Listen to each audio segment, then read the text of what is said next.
My sister picked me up from Charlotte Douglas after 18 months in Qatar. She had something to tell me. She waited until we were on I-85 before she said it. Something's been built on your driveway. I mean on it, not near it, on it. I turned onto my street and saw it through the fence line. A steel frame shed, 12 feet wide, 16 feet deep. Sit on a poured concrete pad that covered the full width of my private, recorded driveway easement. 30 feet of concrete between the road and my garage door. Inside, a 150 kilowatt commercial generator, utility connected, on vibration isolation mounts. On the front panel, a brushed aluminum plaque, Crestwood Ridge Community Association, Emergency Power Infrastructure, Phase 1, installed November 2024. I photographed everything that evening, the shed, the gas line, the electrical conduit zip-tied along my exterior wall. Wrong rating, wrong mounting, wrong application. The concrete pad's poured edge, sitting on top of my recorded easement boundary marker, my county survey pin. Under her concrete, no building permit had been pulled, no electrical permit, no gas permit, no county record that any of it existed. I spent 20 years as an infrastructure engineer. I've worked in 4 countries on systems that kill people when they're built wrong. I knew exactly what I was looking at. I called my attorney. Quick question before we begin. Where are you tuning in from today? And don't forget to like and subscribe for more stories like this. The flight from Doha to Charlotte is 16 hours with the layover in Frankfurt. I had made the round trip 4 times in 18 months, twice going out, twice coming back on the week's leave Qatar LNG, built into long-term infrastructure contracts as a retention measure. Each time I landed at Charlotte Douglas, the city looked the same from the approach. The familiar skyline, the specific quality of Carolina light you stop noticing until you've been somewhere else for 6 months, and then suddenly it's there again through the oval window, and something in you settles. This time I was coming back for good. 18 months on the North Qatari coast, lead electrical systems engineer on a 400 megawatt LNG terminal expansion. The permitting, the grid integration, the standby generation architecture, the safety systems, the commissioning inspections. 20 years of that work, and I had gotten good at it in the specific way that comes from doing something long enough that you stop thinking about the individual steps and start thinking about the whole system. The way everything connects. The way a flaw in one component creates pressure on every component downstream. My sister Sylvia was at the arrivals gate with a coffee she'd bought me, and the expression she makes when she has something to tell me that she doesn't want to tell me. I have known that expression for 47 years. It has never preceded good news. I took the coffee. What? Your house is fine, she said. That's not how you open when everything is fine. She pulled onto I-85 northbound and let a mile go by. The Charlotte skyline falling behind us, the Piedmont foothills opening up ahead, the familiar 40-minute drive I had made 100 times. Something's been built on your driveway, she said. I looked at her. I mean on it, she said. Not near it, on it. 114 Crestwood Drive sits on a corner lot at the northeast end of the Crestwood Ridge development, a 200-unit HOA community in the Piedmont foothills, Cabarrus County. I had bought the lot in 2018 specifically for 3 things: the corner positioning, the extra setback from the main road, and the private driveway easement recorded along the eastern property line. The easement gave me independent driveway access to my garage without crossing HOA common land. It was 32 feet wide, running from Crestwood Drive's eastern shoulder to my garage entry. It was recorded in the Cabarrus County deed. It had been mine since the day I closed, and in 6 years of ownership, it had never been anything other than my private driveway. I had been in Qatar for 18 months. Sylvia had been collecting my mail, walking the perimeter every few weeks, forwarding anything urgent. She had called me in late November, 4 months ago, to mention she'd seen some construction activity near the front of the property. Trucks, a concrete pour, some steel work. She had assumed it was the county doing utility upgrades on the road shoulder. She had not walked up for a closer look. I understood why, later. From Crestwood Drive at normal driving speed, the construction would have looked like road work. Trucks, equipment, a crew in vests. You don't stop and inspect county road work. You slow down and go around the cones. I saw it as Sylvia turned onto Crestwood Drive. A shed, a steel frame structure, 12 feet wide by 16 feet deep, sitting on a poured concrete pad that occupied the full width of my private driveway easement. The pad ran from the road edge to within 18 inches of my garage door, 30 feet of concrete where my driveway had been. The structure itself rose to approximately 10 feet at the ridge, steel frame with corrugated metal cladding, louvered ventilation panels on two sides. Through the louvers, the unmistakable housing of a large commercial standby generator, the kind of unit I had specified on industrial projects, a Generac commercial series, the housing alone the size of a compact car, sitting on vibration isolation mounts on the concrete pad inside the shed. A natural gas supply line ran from the street main into the shed's rear wall. An electrical conduit ran from the shed's distribution panel along the exterior of my property wall, zip-tied to the brick at intervals of roughly 4 feet, to a junction box mounted on my wall, and from there, underground, to the HOA's common electrical panel at the development's central utility node.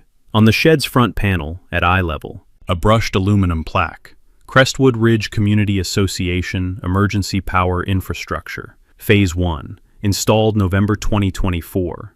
I said, "Stop the car." Sylvia stopped. I got out. I stood on the sidewalk and looked at it. I looked at my garage door, unreachable, the concrete pad blocking every approach line. I looked at the HOA plaque. I looked at the natural gas line. I looked at the electrical conduit running along my wall. I looked at the words, Phase 1. She had been planning more. I got back in the car. "Park on the street." "Marcus, it's fine," I said. "Park on the street." I had not parked on the street in front of my own house in the 6 years I had lived there. I called Diane Pruitt at 4:47 p.m. I knew who she was. 12 years as Crestwood Ridge HOA president.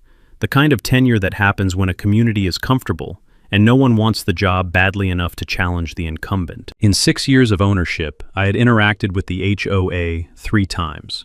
A fence replacement permit in 2020, a minor noise dispute in 2022, and the routine annual dues notices that I paid without incident. Diane had been a name on letterhead, a voice at 2 annual meetings I had attended and promptly forgotten. She answered on the second ring. I gave her my name and address and said, "There is a permanent structure on my private driveway easement. I need you to explain how it got there." Her response came in the measured cadence of someone who had anticipated this call and prepared for it. The November ice storms, she said, had exposed a critical infrastructure vulnerability. The development had lost power for 47 hours across 2 storm events, 200 households, the community center non-functional, the gate system down, the common area lighting out. The board had determined that a permanent standby generation system was a necessary community investment. The engineering assessment had identified the northeast corner lot, my lot, as the optimal placement point for the generation unit, closest proximity to the common electrical panel, best access geometry for service vehicles, most efficient conduit routing to the distribution nodes. She had attempted to contact me, she said. 2 email notices sent to my HOA registered address. I had been abroad for 18 months. There had been no response. The board had a community safety obligation and a professional engineering recommendation. They had proceeded. She delivered this without apology and without hesitation, in the tone of someone explaining a reasonable decision to someone who was being unreasonable about it. I waited until she was finished. "Ms. Pruitt," I said, "when was the building permit pulled?" A pause, the first break in her prepared cadence. "The contractor managed the permitting process. I'm asking for the date the permit was pulled. The Cabarrus County building permit for a permanent structure on a private recorded easement. When was it issued?" A longer pause. "I would need to check the project documentation." "Check it," I said. "I also want the full contractor file in my email by 9 a.m. tomorrow. Contractor name, license number, the signed contract, and the invoice. All of it." She said she would look into it. I ended the call. The light was failing by 5:30, but I had 90 minutes before it was gone, and I used all of it. I walked the full perimeter of the structure 3 times before I began photographing. The first pass to observe, the second to note, the third to sequence my documentation. The same site assessment methodology I use on infrastructure project visits. Systematic, reference to a fixed point, time-stamped and geotagged. What I photographed. The concrete pad, from 6 angles, including 2 shots that captured the county survey pin. The easement boundary marker, a steel pin and a small concrete collar, partially buried under the pad's poured edge. The pad had been placed with the boundary marker inside it. The recorded easement line was under concrete. The shed structure, all 4 elevations. The HOA plaque in close focus. The text, the installation date, the association name. The louvered panels and the generator housing visible through them. The natural gas inlet at the rear wall. The electrical conduit routing along my exterior wall. Standard gray, Schedule 40 PVC, not rated for exterior surface application in a climate with freeze-thaw cycling. Attached to my brick wall with plastic zip ties at approximately 48-inch intervals. Not in weatherproof conduit body. Not buried to the NEC required depth for direct burial. Routed across my property wall without a penetration permit. The natural gas line at the shed's rear entry point. I crouched and examined the fitting. No seismic automatic shutoff valve. Required by code for any gas appliance installation, where a shutoff cannot be manually reached within seconds. The line ran from the street main to the shed inlet, in a single continuous run with 1 manual shutoff at the street, approximately 40 feet from the unit. The generator housing clearance. I paced it, 18 inches from the face of my garage door. The National Fire Protection Association's NFPA 37 standard, which governs stationary combustion engine installations, requires a minimum of 5 feet of clearance from any building opening. My garage door is a building opening, 18 inches. The requirement is 60 inches. I had specified, inspected, and signed off on installations like this in Qatar, in Malaysia, in 3 U.S. Gulf Coast facilities, and on 2 domestic utility projects. I had written safety assessments on unpermitted electrical work in 2 contractor negligence cases where I had testified as an expert witness. I knew what compliant installation looked like. This was not it. By the time I finished photographing, I had 94 images. Every violation documented, every measurement recorded. The easement boundary marker under concrete, captured from 2 angles with a tape measure and frame. I went inside and called Priya Nair at 7 p.m. Priya was a property and construction law attorney in Charlotte. I had used her for the fence permit question in 2020, a straightforward matter she had resolved in 2 phone calls, and had kept her number in the specific way you keep the number of a professional who did their job cleanly and didn't overcharge you for it. She answered. I walked her through the situation in the sequence it mattered. The structure, the easement, the plaque, the installation date. The permit question Diane had not answered. She was quiet for a moment. Marcus, did she answer the permit question? She said the contractor managed the permitting process. That's not an answer. I know. Send me the photographs tonight. I'll pull the Cabarrus County building permit records first thing tomorrow morning. I looked out my kitchen window at the shed, the HOA plaque catching the last of the evening light. Priya, I said, I already know what you're going to find. Tell me. Nothing, I said. You're going to find nothing. Priya called me at 8:14 a.m.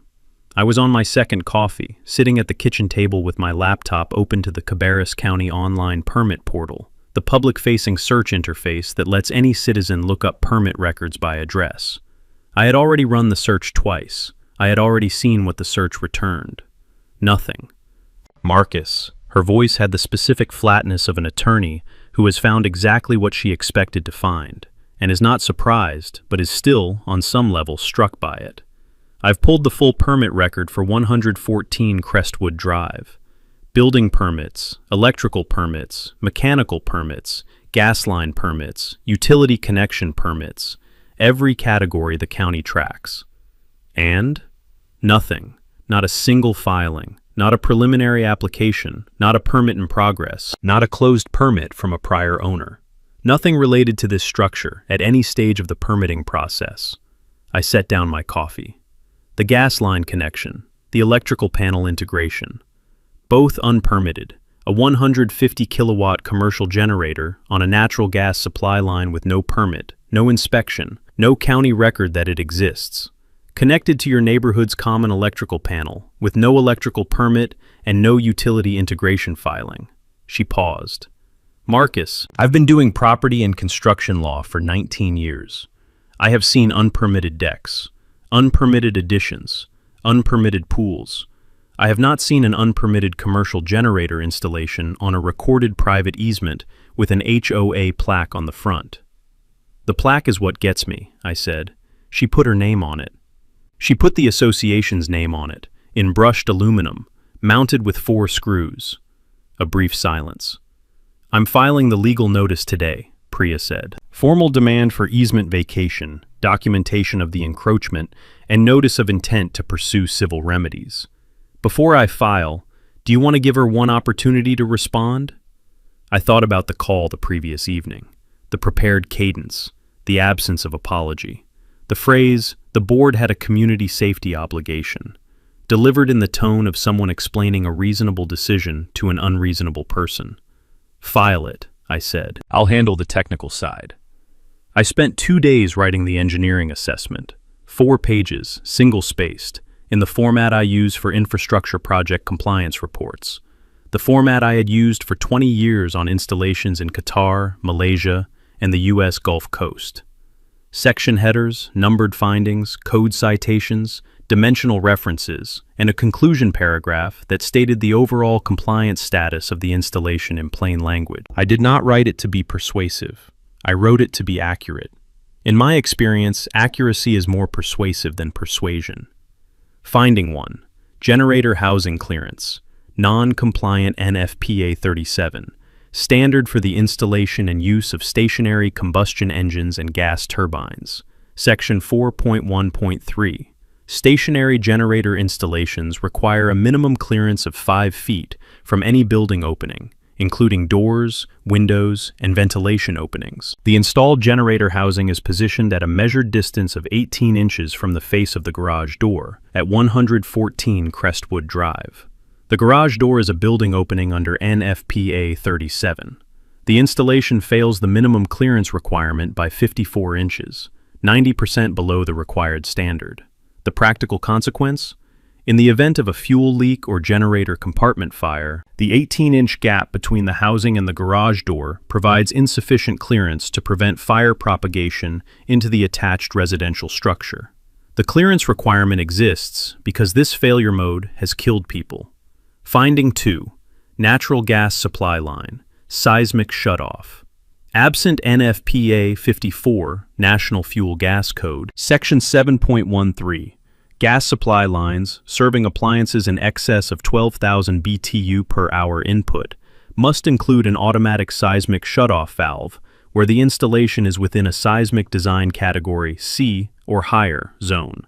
Cabarrus County is within seismic design category C. The installed gas supply line serving the generator, which operates at approximately 1,400,000 BTU per hour input at full load, contains no automatic seismic shutoff valve. The line includes one manual shutoff at the street main, located approximately 40 feet from the appliance. In a seismic event sufficient to rupture the gas line between the street shutoff and the generator, the line would vent freely until manually closed. Finding 3. Electrical conduit, rated application non-compliant. NEC, Article 352, rigid polyvinyl chloride conduit, Schedule 40. PVC conduit is not listed for use as a surface-mounted exterior raceway, in environments subject to physical damage or UV exposure exceeding standard installation parameters. The installed conduit is surface-mounted on an exterior masonry wall, attached with plastic cable ties, not listed conduit straps, at approximately 48-inch intervals, which exceeds the maximum 36-inch support spacing required by NEC Table 352.30b. The conduit is exposed to full weather cycling, U/V radiation, and physical contact risk along a residential exterior wall. It is not rated for this application. Finding 4. Distribution panel wiring, unlicensed subcontractor. Based on documentation provided by Ridgeline, I had a name now, the contractor Diane had hired, a general contractor named Roy Callahan, operating as Callahan General Contracting in Cabarrus County. The electrical panel integration work had been performed by a subcontractor identified in Callahan's project file as B&T Electrical Services. A search of the North Carolina State Board of Examiners of Electrical Contractors license database returned no record of B&T Electrical Services holding a current or prior electrical contractor's license in North Carolina. The panel integration work connecting the generator's distribution panel to the Crestwood Ridge Common Electrical System had been performed by an unlicensed electrical contractor. Finding 5. Load calculation, not documented. Any electrical installation connecting a generation source to an existing distribution system requires a load calculation demonstrating that the existing panel and service entrance conductors can safely accommodate the additional load under the connection parameters. No load calculation documentation exists in Callahan's project file. No load calculation was submitted to the utility provider. The common panel integration was made without documented analysis of the panel's capacity to handle the generator's output under transfer switching conditions. Finding 6. Commissioning inspection, not performed. Commercial generator installations require a commissioning inspection, a documented functional test performed by a qualified engineer or certified technician, confirming that the unit operates within specified parameters, that all safety systems function correctly, and that the installation meets the manufacturer's commissioning requirements. No commissioning inspection record exists. The generator had been running, powering the development's gate system and common lighting, for 4 months without a commissioning inspection.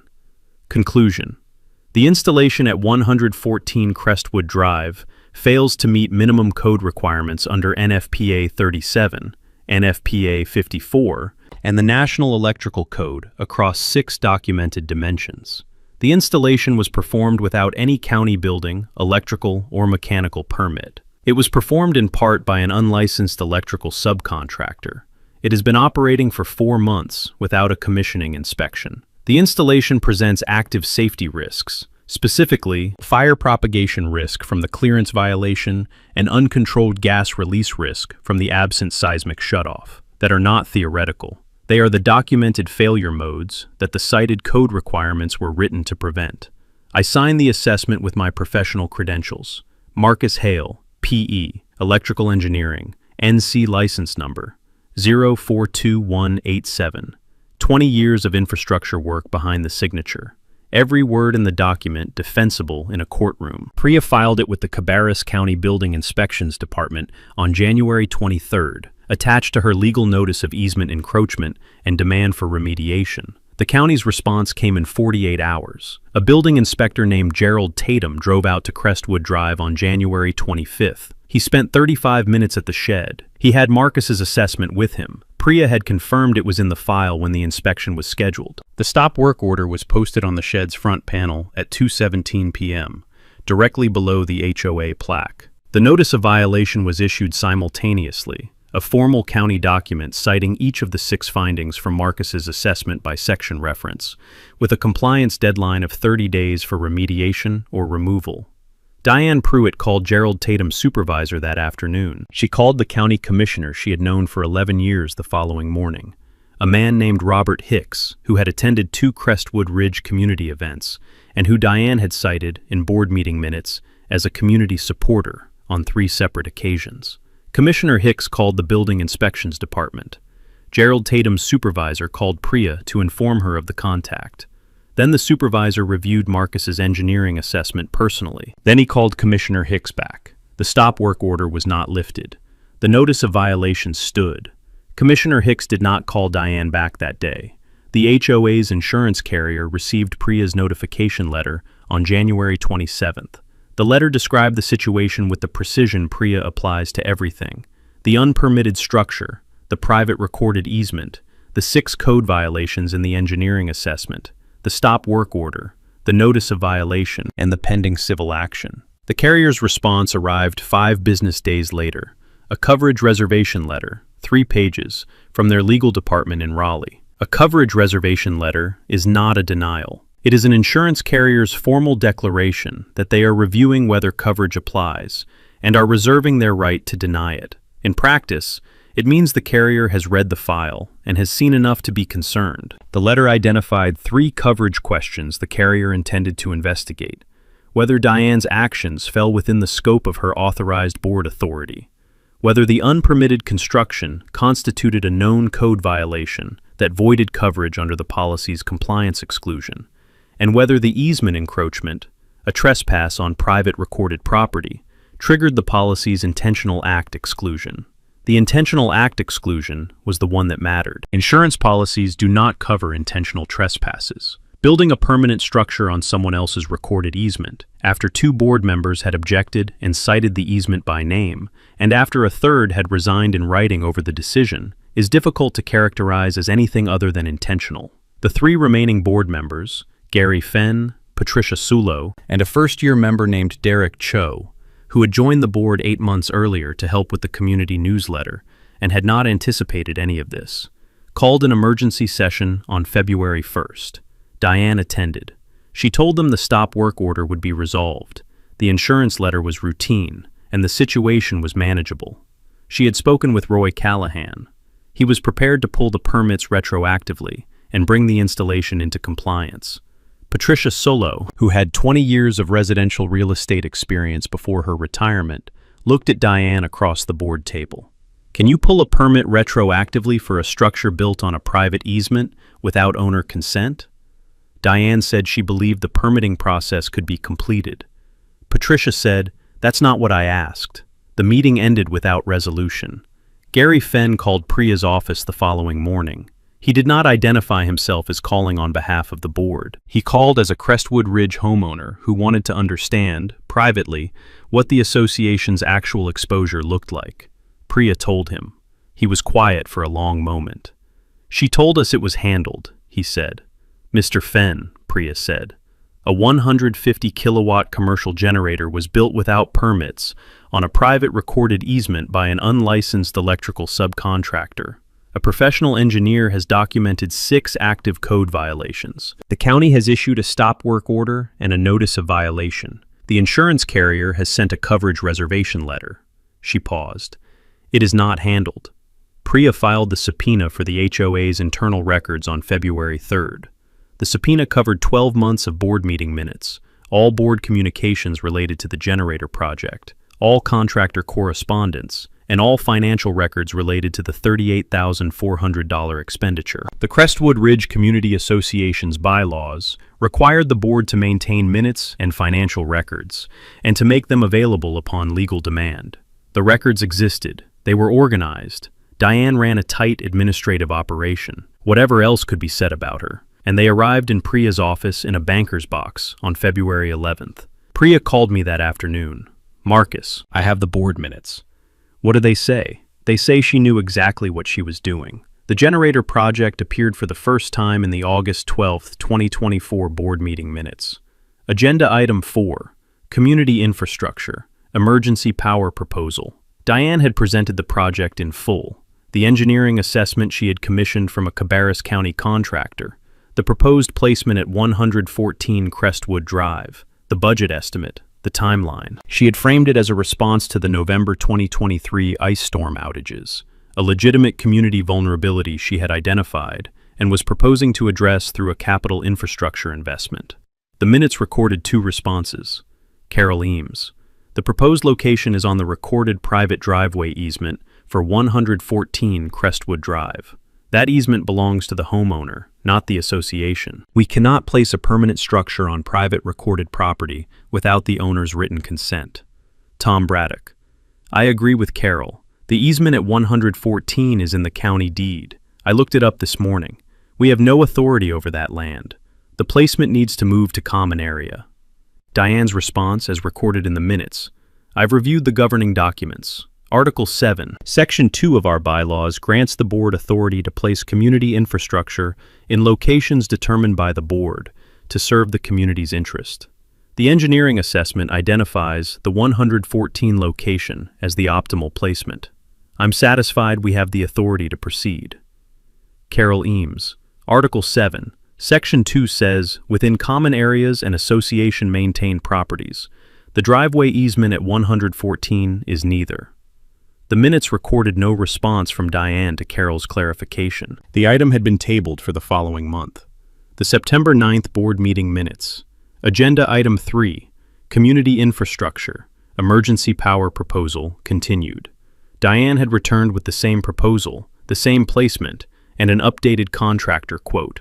The minutes recorded that she had opened the item by stating that she had consulted with the association's governing documents further and remained satisfied that the board had the authority to proceed under Article 7, Section 2. Tom Braddock had brought a printed copy of Article 7, Section 2 to the meeting. His objection, as recorded. I have the bylaw in front of me. It reads, "The Board of Directors shall have authority to install, maintain, and improve community infrastructure within the common areas and association-maintained properties of the Crestwood Ridge Community Association." The key phrase is, within the common areas and association-maintained properties.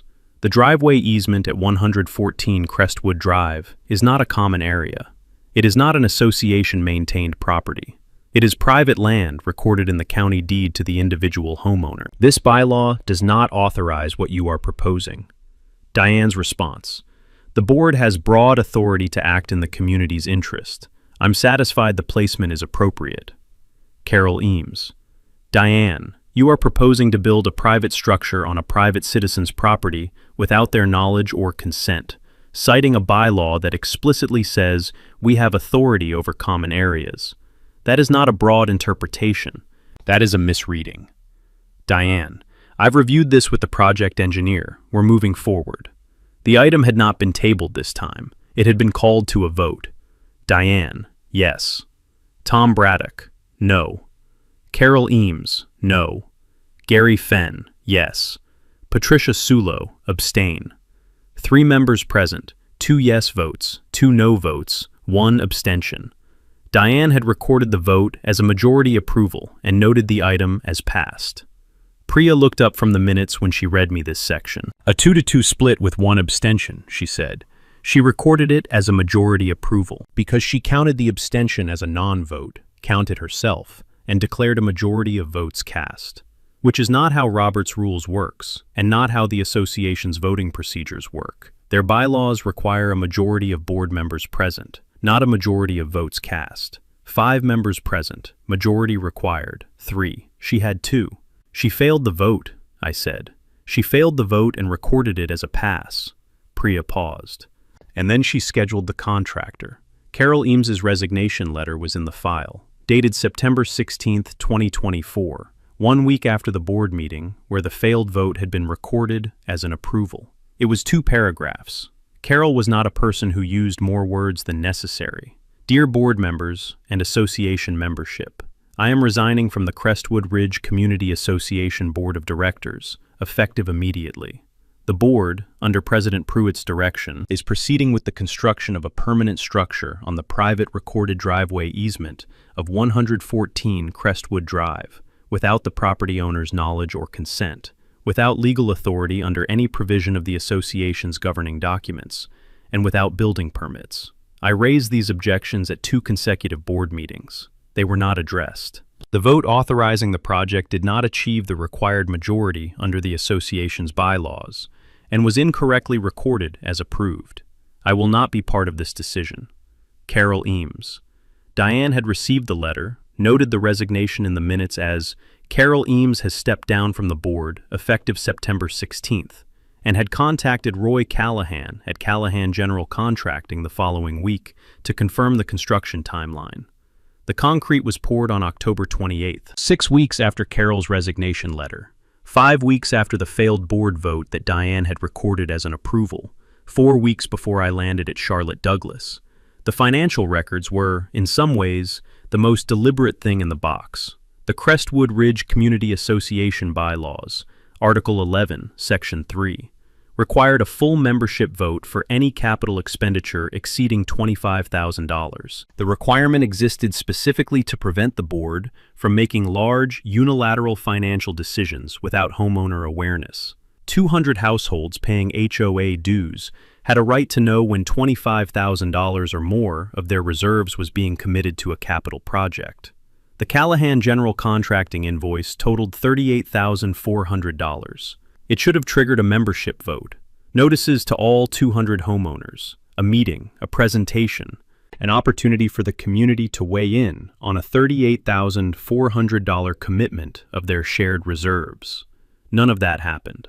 Instead, The $38,400 invoice appeared in the HOA's financial records as 4 separate line items across 2 payment dates.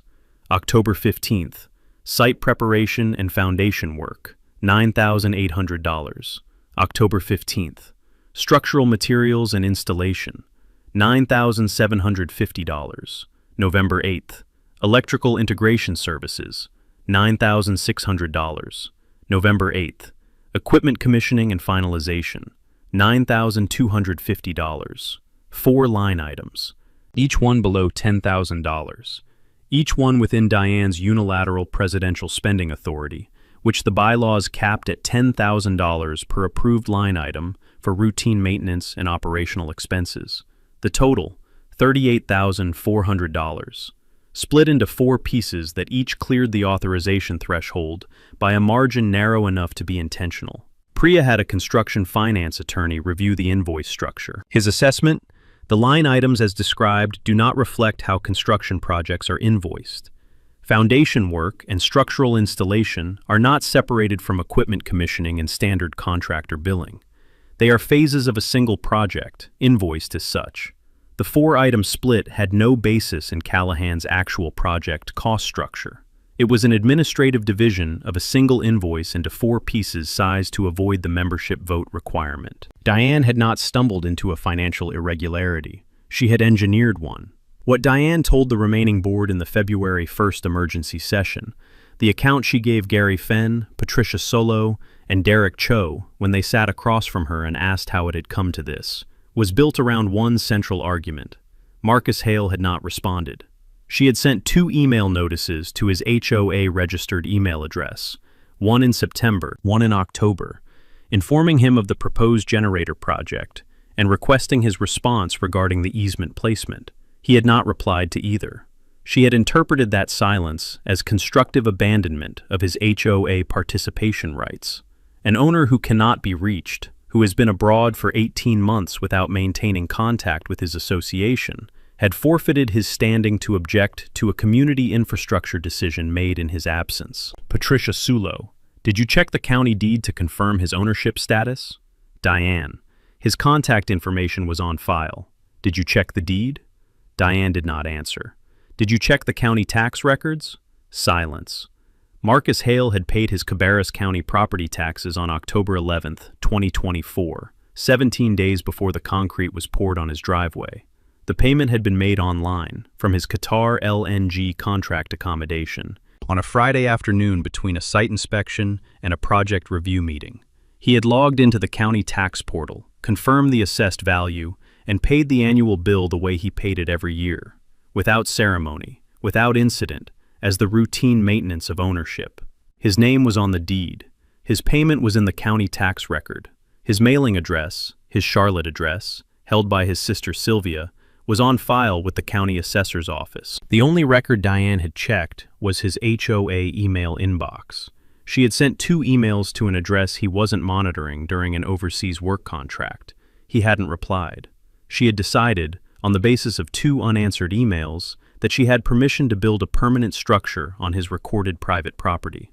She had not called, had not sent a certified letter to his address of record, had not contacted the county to verify ownership or occupancy status, had not contacted Dale. There was no Dale in this story, no property manager, just a sister collecting mail who hadn't known to object.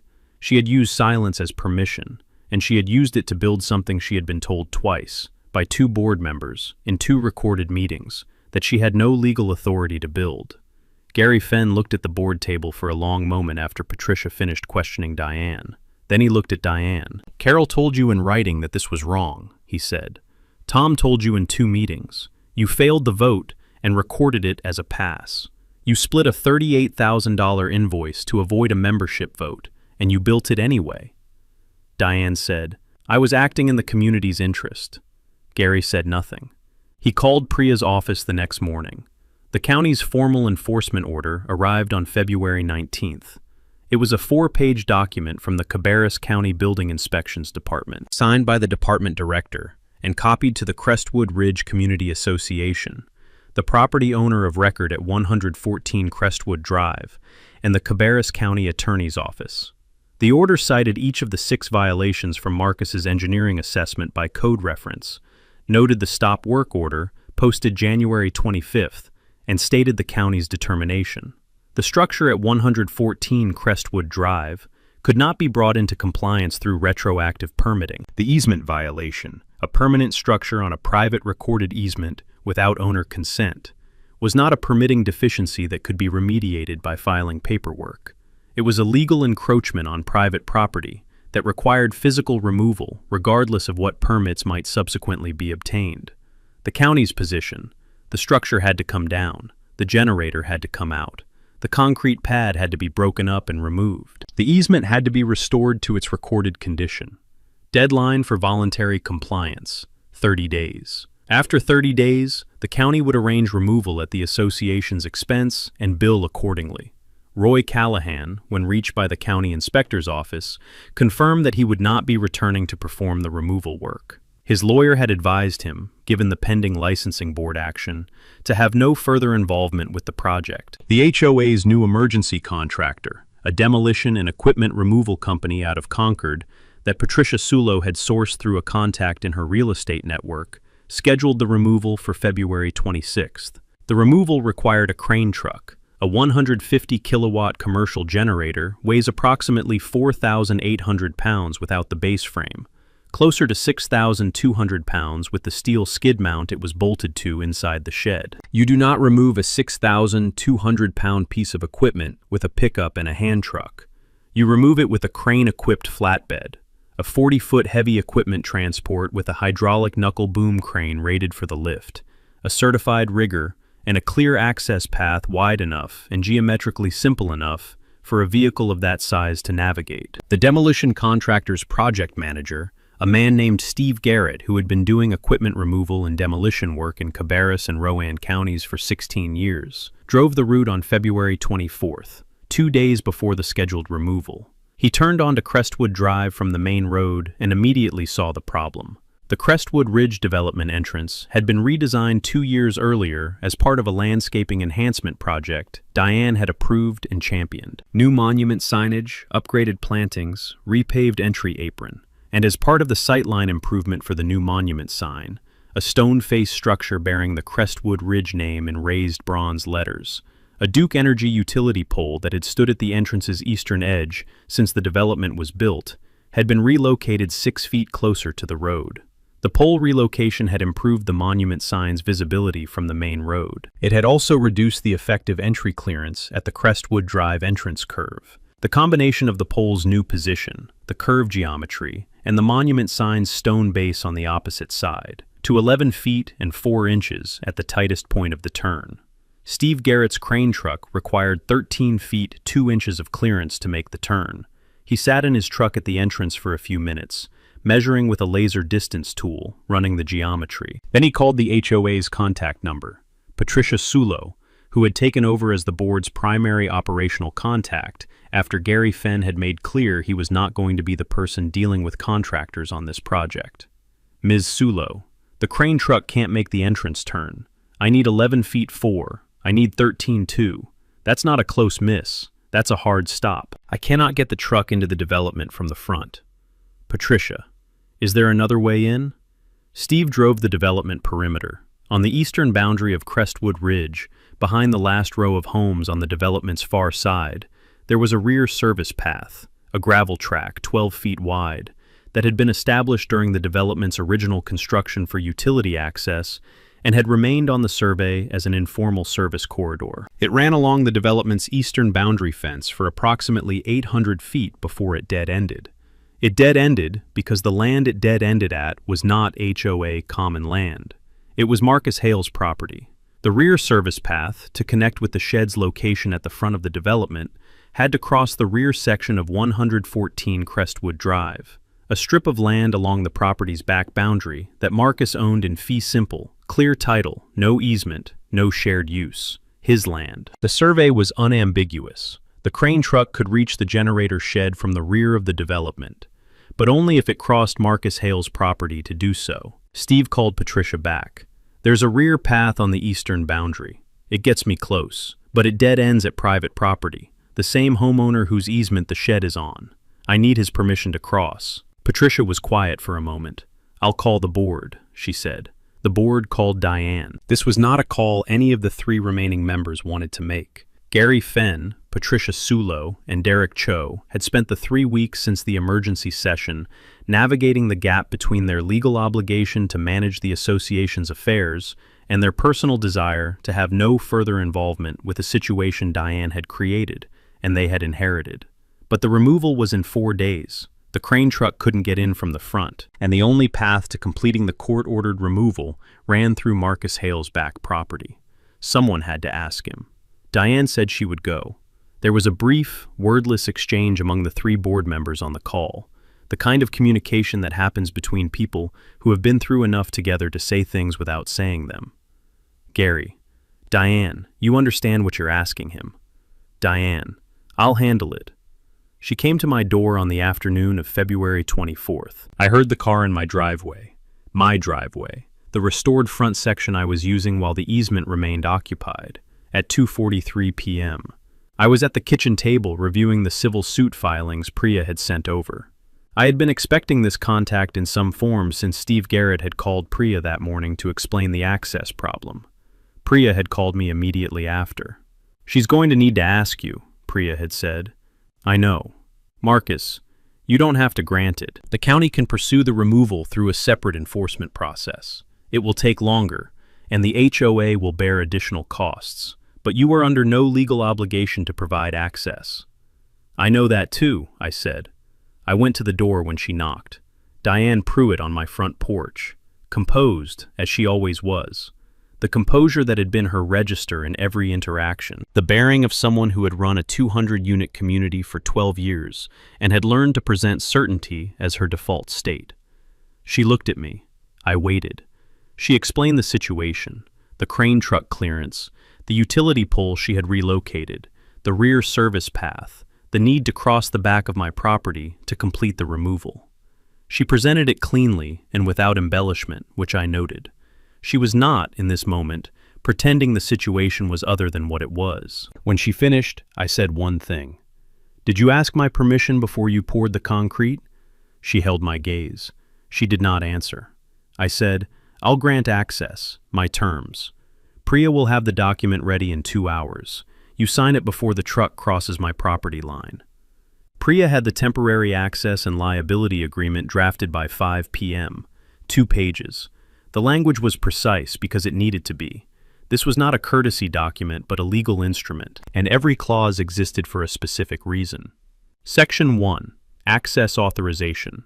Marcus Hale, owner of record of 114 Crestwood Drive, Cabarrus County, North Carolina, hereby grants a one-time temporary right of access to the rear parcel of the above property to the Crestwood Ridge Community Association and its designated removal contractors for the sole purpose of accessing and removing the generator installation currently located on the driveway easement at the same address. Access is granted for a period not to exceed 2 consecutive days, beginning February 26, 2026. Access is granted on the express conditions stated in this agreement and for no other purpose. Section 2. Acknowledgement of unauthorized construction. The Crestwood Ridge Community Association, acting through its president Diane Pruitt, hereby acknowledges that the generator shed installed at 114 Crestwood Drive in October and November 2024 was constructed on a private recorded driveway easement belonging to Marcus Hale without his knowledge, without his authorization, and without any legal authority under the association's governing documents or any applicable North Carolina statute. This acknowledgement is made voluntarily and constitutes a binding admission for purposes of any pending or future civil or administrative proceeding. Section 3. Liability and Indemnification. The Crestwood Ridge Community Association accepts full financial responsibility for any damage to the property of Marcus Hale caused during the access period, including, but not limited to, damage to landscaping, grading, fencing, or any surface improvement on the rear parcel. The association waives any claim to offset or contribution from Marcus Hale for any costs associated with the generator installation, removal, or restoration. Section 4. Waiver of future claims. The association waives all future claims, counterclaims, or defenses related to the generator project, the easement encroachment, the removal process, or any cost incurred in connection with the foregoing. Diane came to Priya's office the following morning with her personal attorney. Her attorney read the document. Flagged Section 2, the acknowledgement of unauthorized construction, asked whether the language could be softened to reflect a good faith dispute rather than an unqualified admission. Priya: no. Her attorney conferred with Diane in the hallway for 11 minutes. They came back in. Diane sat down. She read the document herself, from the beginning, all 2 pages. She read it the way you read something when you are looking for a way out, and are slowly understanding there isn't one. She picked up the pen. She signed it. The crane truck came through Marcus's rear property at 7:15 a.m. on February 26th. Steve Garrett had flagged the access path, confirmed the ground clearance, and positioned 2 ground crew members at the property boundary to guide the truck across the rear strip without damaging the fence line or the surface grade. The truck crossed Marcus's property in 40 seconds. It took the removal crew 4 hours to dismantle the shed structure, rig the generator, lift it clear of the concrete pad, load it onto the flatbed, and run the demo crew in behind to begin breaking up the pad. Marcus stood on his back porch and watched. The generator came up on the crane hook at 9:47 a.m., the 6,200-pound unit rising off its vibration mounts, clearing the shed frame, swinging wide over the pad, and settling onto the flatbed's deck. The rigger called it clear. The crane operator secured the load. The HOA plaque, Crestwood Ridge Community Association, Emergency Power Infrastructure. Phase 1, installed November 2024, was still mounted on the shed's front panel when the demo crew took the structure apart. One of the crew members set it against the fence post at the edge of Marcus's property when they cleared the site. It sat there through the rest of the demolition day.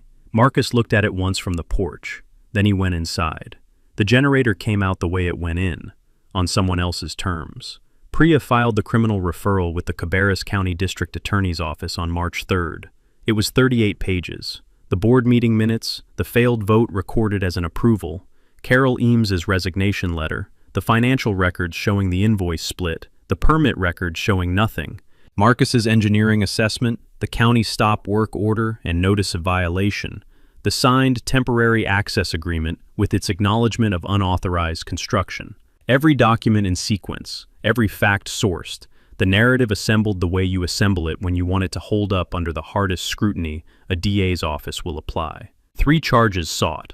The first, unauthorized construction on a private recorded easement.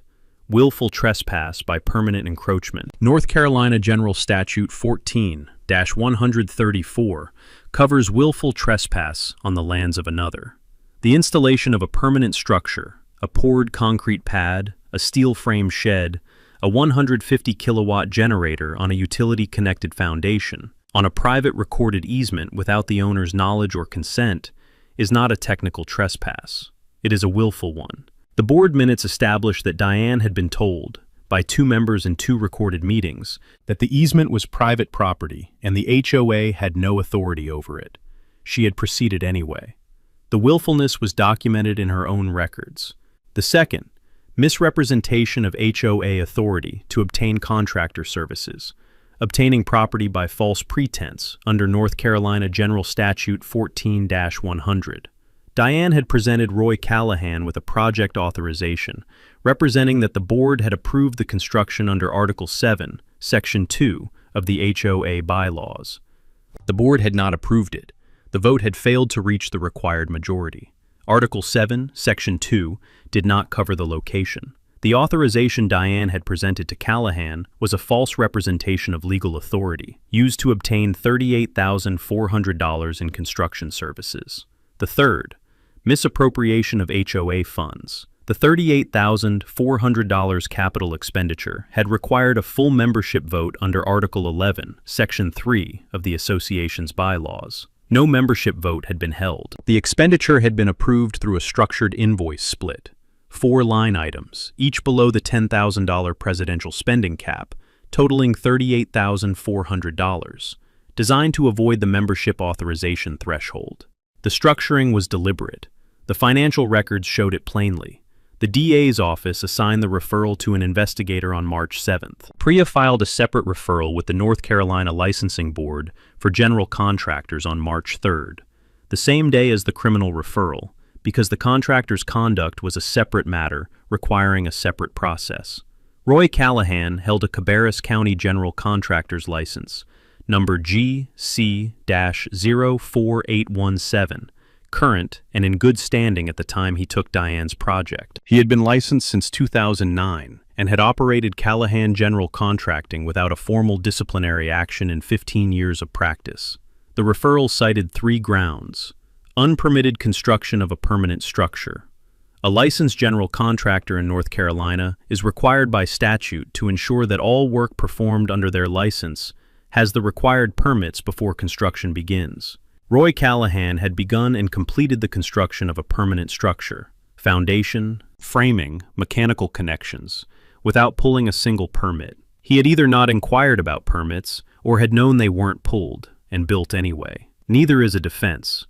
Unlicensed subcontractor used for gas line and electrical work. The project file Callahan had provided to the county showed that the gas line connection and the electrical panel integration had been performed by B&T Electrical Services, a company that held no current or prior electrical contractor's license in North Carolina. A licensed general contractor is responsible for verifying that all subcontractors working under their project hold the required licenses for their scope of work. Callahan had either not verified B&T's license status or had knowingly used an unlicensed subcontractor. The work B&T had performed, live electrical panel integration and natural gas line connection, was precisely the work the licensing requirement was designed to ensure was done by qualified, accountable professionals. Falsified project completion certificate. Callahan had submitted a project completion certificate to the HOA upon invoice, a standard industry document attesting that the work had been completed in conformance with applicable codes and regulations. The certificate bore his license number and his signature. It attested to code compliance on a project with 6 documented violations that had never been inspected by any authority. The licensing board acknowledged receipt on March 12th and opened a formal investigation. Roy Callahan's license was suspended pending the investigation's outcome, a standard board action when the referral involves public safety concerns, which an unpermitted gas line connection and an unlicensed electrical panel integration qualify as without debate. The unlicensed subcontractor, B&T Electrical Services, operated by a man named Brian Tatum out of a Rowan County address, was referred to the Cabarrus County Building Inspections Department and the NC Electrical Contractors Licensing Board for separate action. Callahan called Priya's office on March 15th through his attorney. He wanted to discuss cooperation in exchange for a licensing board letter of support from the complainant. Priya told his attorney she would pass along the request. She passed it along to Marcus. Marcus said, "Tell him to cooperate with the DA's office. That's the cooperation that counts." The civil suit was filed in Cabarrus County Superior Court on March 5th. The demand was precise and fully documented, every figure supported by an independent professional assessment, every category grounded in comparable North Carolina case law that Priya had assembled over the 3 weeks between the criminal referral and the civil filing. Easement restoration and concrete pad removal, $14,200. The licensed demolition contractor's itemized invoice for the February 26th removal, crane truck, rigging crew, demolition labor, concrete breaking and haul away, grading and compaction of the exposed easement surface, every line item with a receipt. Property damage, easement marker burial, wall conduit damage, surface grading disruption, $6,800. A licensed property inspector's assessment of the damage to the recorded easement boundary marker, buried under the concrete pad's poured edge and requiring a licensed surveyor to reestablish. The exterior wall damage from the improperly mounted electrical conduit, and the surface grade disruption to the easement approach that had resulted from 18 months of equipment vibration transmitted through the concrete pad into the surrounding soil. 18 months of lost driveway and garage access, $18,000. A documented inconvenience rate calculated from the construction date, October 28, 2024, through the removal date, February 26, 2026, at a rate established by comparable North Carolina property access loss cases. Marcus had parked on the street for 18 months. His two-car garage had been inaccessible. The documented rate was conservative by the comparable case standard. Diminished property value during the encroachment period, $22,000. A licensed Cabarrus County appraiser's assessment of the reduction in 114 Crestwood Drive's market value during the period an unpermitted commercial structure occupied the recorded driveway easement. The appraiser had used 3 comparable Crestwood Ridge sales from the same period, properties without encumbrances, and applied a documented discount rate for the recorded easement violation and the active county notice of violation. Emotional distress, $55,000. 3 comparable North Carolina Superior Court judgments involving unlawful permanent encroachment on residential property, where courts had awarded emotional distress damages to homeowners who had returned to find their property altered without consent. The specific harm, returning from an 18-month overseas work contract to find a permanent structure with another organization's name on it occupying your recorded private driveway. The violation of the specific security a person places in the unencumbered ownership of their home. Punitive damages, $110,000. The multiplier applied to the willful and premeditated nature of the encroachment. North Carolina's punitive damages standard requires proof of fraud, malice, or willful or wanton conduct. Diane had been told by 2 board members in 2 recorded meetings that the easement was private property and the HOA had no authority. She had overruled them. She had recorded a failed vote as an approval. She had structured the invoice to avoid a membership vote. She had proceeded after a board member resigned in writing over the decision. Priya cited all 5 facts in the punitive damages section and noted that any one of them alone would satisfy the willfulness standard. Total demand, $226,000 plus attorney fees. The HOA's insurance carrier formal denial letter arrived on March 8th, 5 pages from the Raleigh legal team. The coverage reservation letter from February had been the preliminary warning. This was the determination. Coverage denied on 3 independent grounds. First, Diane's actions fell outside the scope of her authorized board authority. The HOA's directors and officers policy covered board members acting within the authority granted by the association's governing documents. Article 7, Section 2 did not authorize action on private non-common area property. The board vote authorizing the project had not achieved the required majority. Diane had acted outside her authority. The policy did not cover that. Second, the unpermitted construction triggered the policy's code compliance exclusion. The policy excluded coverage for claims arising from construction that knowingly violated applicable building codes and permit requirements. A licensed contractor had built a permanent structure with no permits of any kind. The code compliance exclusion applied. Third, the easement encroachment triggered the intentional act exclusion. The policy excluded coverage for intentional trespasses on third-party property. The board minutes, now part of the public court record, documented that Diane had been told the easement was private property, had been told the HOA had no authority over it, and had proceeded anyway. The intentional act exclusion applied, all 3 grounds independently.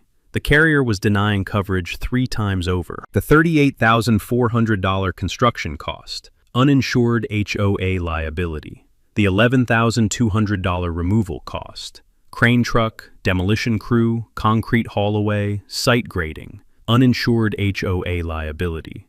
Total uninsured HOA exposure from the project, $49,600 before the civil judgment. The board met on March 14th and voted to issue a special assessment notice to all 200 Crestwood Ridge homeowners, $248 per household. The notice went out by mail and email on March 16th. The neighborhood read the special assessment notice on a Tuesday. By Thursday, they had also read the board meeting minutes.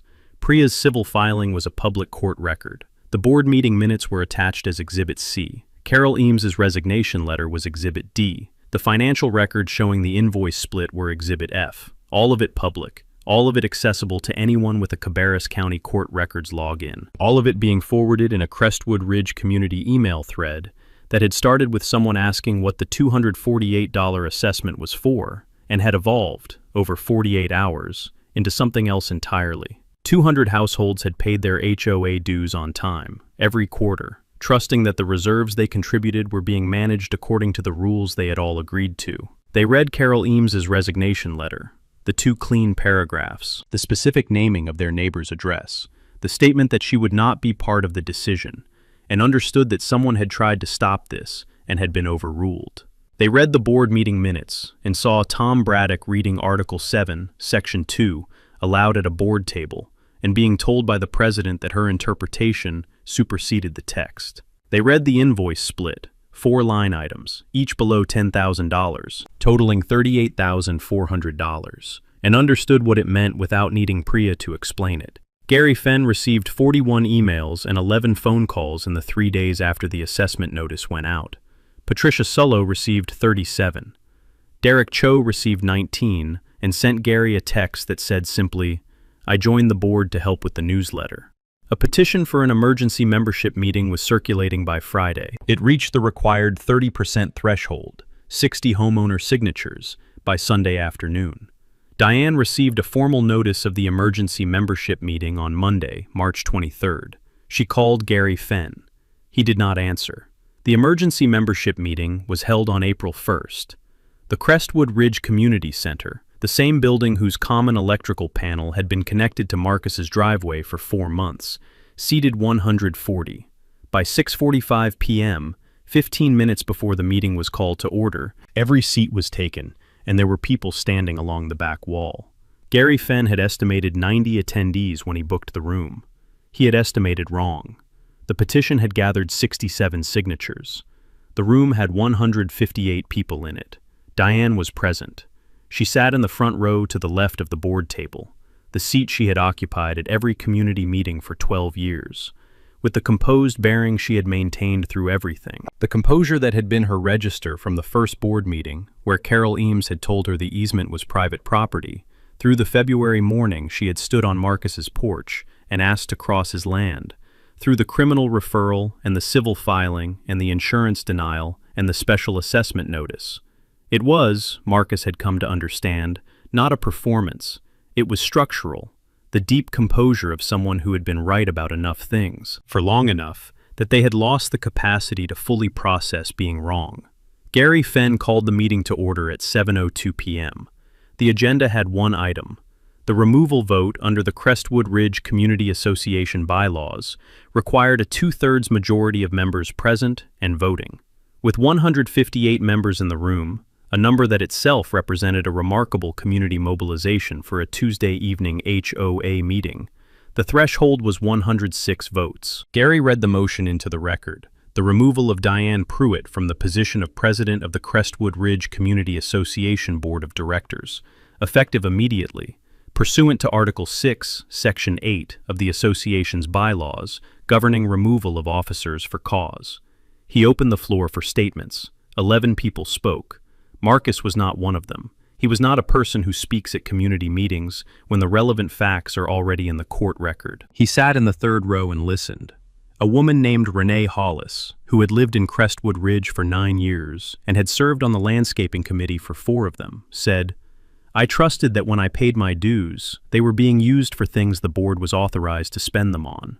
I did not consent to $38,000 of my money being used to build an unpermitted structure on my neighbor's driveway." A man named Paul Detmer, who had bought his Crestwood Ridge home 18 months earlier and was attending his first community meeting, said, "I bought here because the HOA had a good reputation. I'd like to know how we make sure this doesn't happen again." Tom Braddock spoke fifth. He had been on the board for 4 years. He had objected in 2 recorded meetings, voted no when the vote was called, and had been overruled by a president who recorded his no vote as a pass. He stood up and said what he had said at the September board meeting, the same words, in the same sequence, with the same Article 7 text in his hand. "Within the common areas and association-maintained properties," he read. 5 words. The bylaw says 5 words that tell you exactly where the board's authority ends. She ignored 5 words and built on a man's private driveway. He sat down. Diane was offered the floor. She stood and delivered a prepared statement. 3 minutes, composed. The same community safety argument she had been making since January. The ice storms, the vulnerability, the community's interest, the owner's absence. her obligation as president to act in the community's best interest when circumstances required it. When she finished, the room was quiet for a moment. Then Gary called the vote.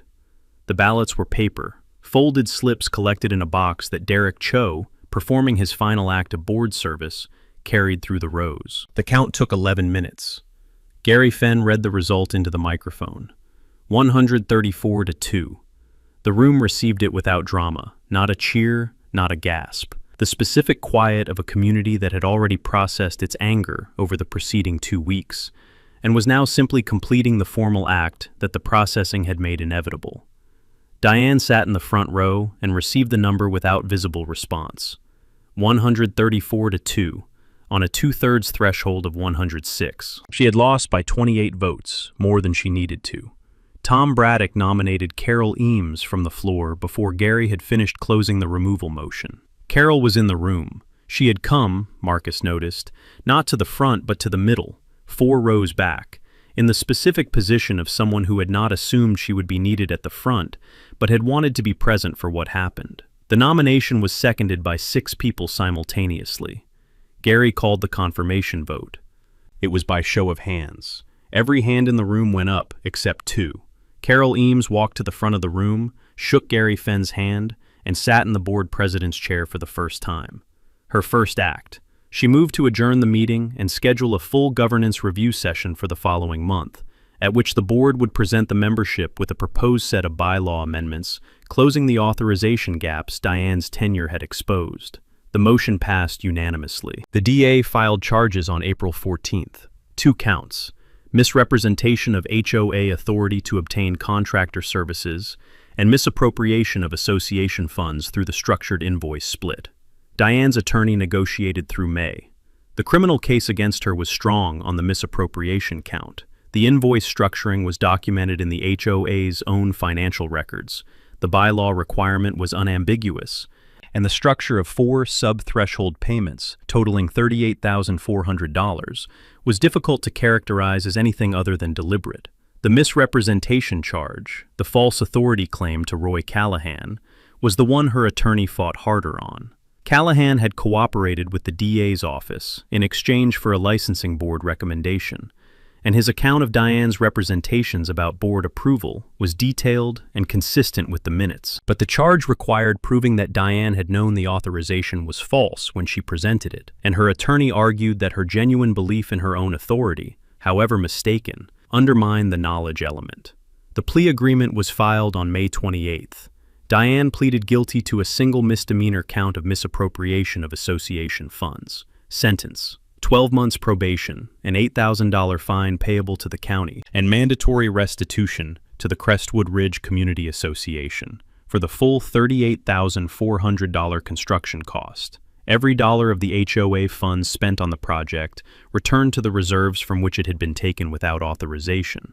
The restitution schedule was structured over 18 months.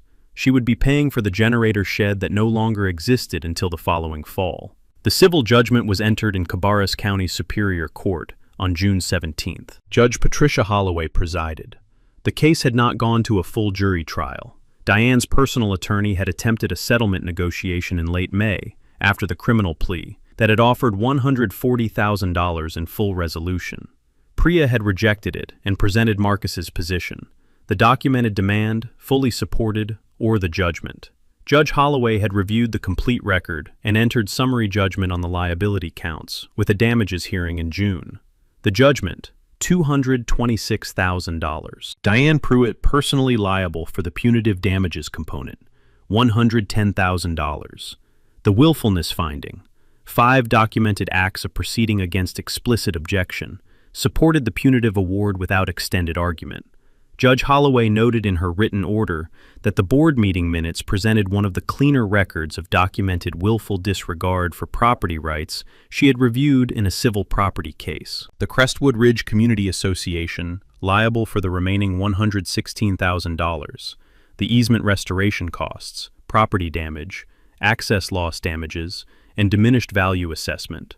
The HOA's liability was based on Diane's actions having been taken in her capacity as association president, using association resources and authority. making the association jointly responsible for the consequences, even where her actions had exceeded her authorized scope. Carol Eames, as incoming president, had already prepared the membership for the HOA's liability share, a structured levy spread over 3 years, included in the quarterly dues adjustment, had been approved by the membership at the May governance meeting. No special assessment this time. A transparent, voted, properly authorized financial plan, the way it was supposed to work. Priya filed the judgment lien against Diane's Crestwood Ridge property the same afternoon the judgment was entered.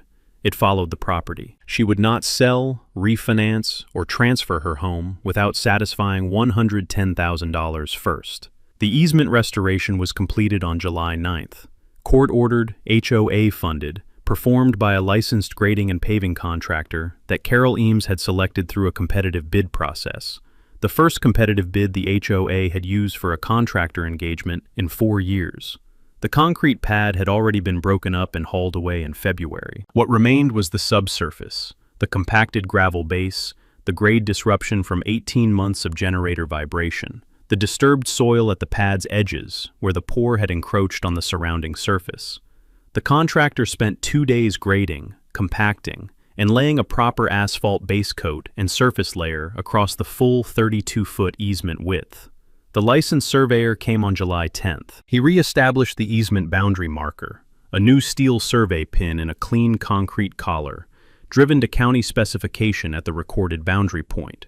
The marker that had been buried under Diane's concrete pad for 8 months, re-established in clean July light with a surveyor's rod and a fresh county filing. Marcus watched from the porch.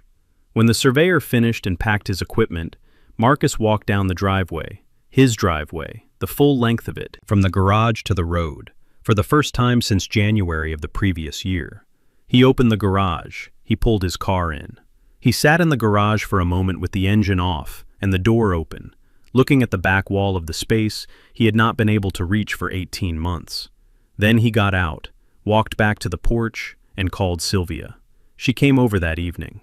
They sat on the front porch as the July light went gold across the Piedmont foothills, the restored driveway in front of them, clean asphalt, clean easement line, the survey pin marker visible at the boundary point where the concrete pad's edge had been. Empty. His. Sylvia had a glass of iced tea. Marcus had coffee, because he always had coffee. She told people you'd abandoned the place, Sylvia said, after you left for Qatar. She was telling neighbors you'd probably sell. I know. Gary Fenn told me she used to walk Crestwood Drive in the evenings and look at your corner lot. Sylvia paused. He said she called it the best positioned property in the development. Marcus looked at the driveway. She wasn't wrong about that, he said. A pause. Sylvia.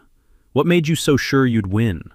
Marcus was quiet for a moment. He looked at the easement line, the survey pin, the clean boundary where the concrete had been. She built an unpermitted generator shed on a recorded easement, he said.